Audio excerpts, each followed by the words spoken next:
Hello, welcome to another episode of our weekly sessions. Today, I just want to enlighten you about macroeconomic policies. We have unemployment, we have recession, we have interest rate. These are big things that affect the markets that we trade.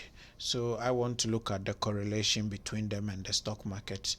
You can see all these things are free on the Federal Reserve's website. So go to the Federal Reserve's website and look for them, and everything is done there. I'm going to explain one, and then you can follow up and do the rest. We have from 2000 to 2020, so this is 1 year, 20 years of data here. So you can see in 2000, when the stock market was at its peak, look at, isn't this beautiful that you can know this and know how to prepare for your trade by just looking at the correlation between this interest rates and also recession. When the stock market was at its peak, you can see unemployment was at its lowest. So when the unemployment start to rise, that is when jobs start coming slowly into the economy. The stock market gets to decline. Look at 2003, 2004, and probably 2002. When the stock market was at its lowest, you can see unemployment was at its highest. And when it start to rise, jobs start to come into the economy, people start to get jobs, so unemployment start to decline. You can see 2008 here. The stock, this is the crash. Stock market was at its highest, unemployment was at its lowest. When people started to getting jobs, the stock market starts getting low. When the stock market was at low, this is around 2008, at its lowest, unemployment was at its highest. When stock market start to climb up, that means jobs start coming to the system. People start getting jobs, so the unemployment graph start to decline. Look at 2020, the pandemic.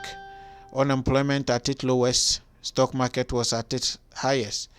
When the stock market at its highest, you can see unemployment at its highest, the stock market was at its lowest. Guys, isn't this interesting? If you can use this to guide your decisions in trading, I believe this is going to help you to do panic buying, because whenever unemployment drop, or you can go and look at the correlation between pandemic, interest rate, and the stock market, and you'll be amazed at what you find.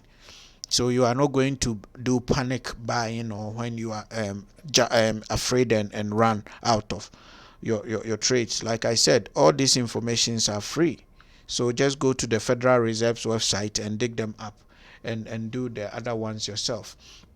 Last week we spoke about the perfect trades, what to put together to do the perfect trade. So yes, having said that, if you look at each asset that you trade carefully, you find out that the volatility of each market is different. So you don't have to actually treat each market trading results the same as another.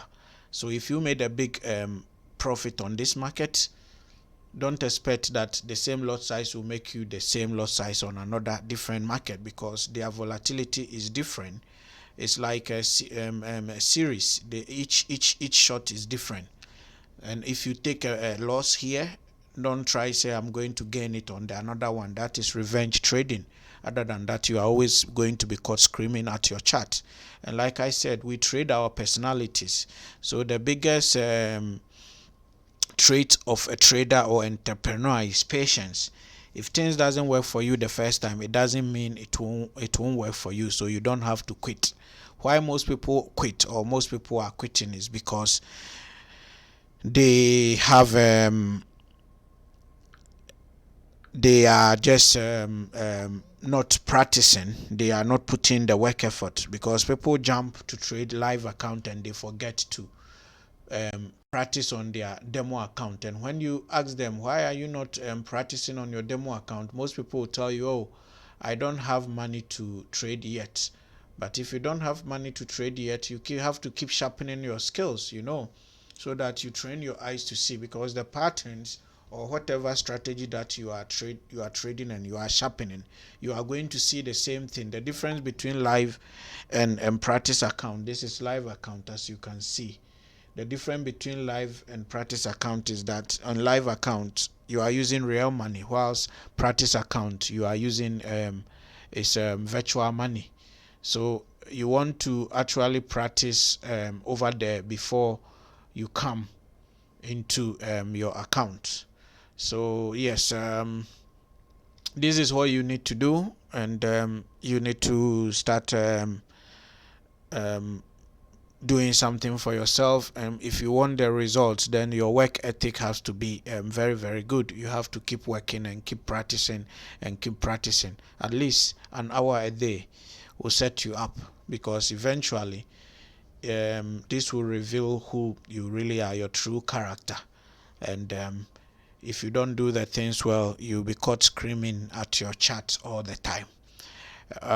Like I always say, I'm not selling anything, so I'm just documenting my trading journey, the mistakes that I made for you, and then you can learn from that. If it's helpful for you, like it, subscribe to my website, build your skills. And there are always company like FTMO, which is the top of the prop firm. There is also Mavericks, there are Audacity, Capital, whichever you choose for. Once you are able to learn your skills, you get somebody to give you the money to trade and make yourself wealthy. FTMO for me is the best prop firm around at this time. So until I see you again, it's Cheerio, Tara.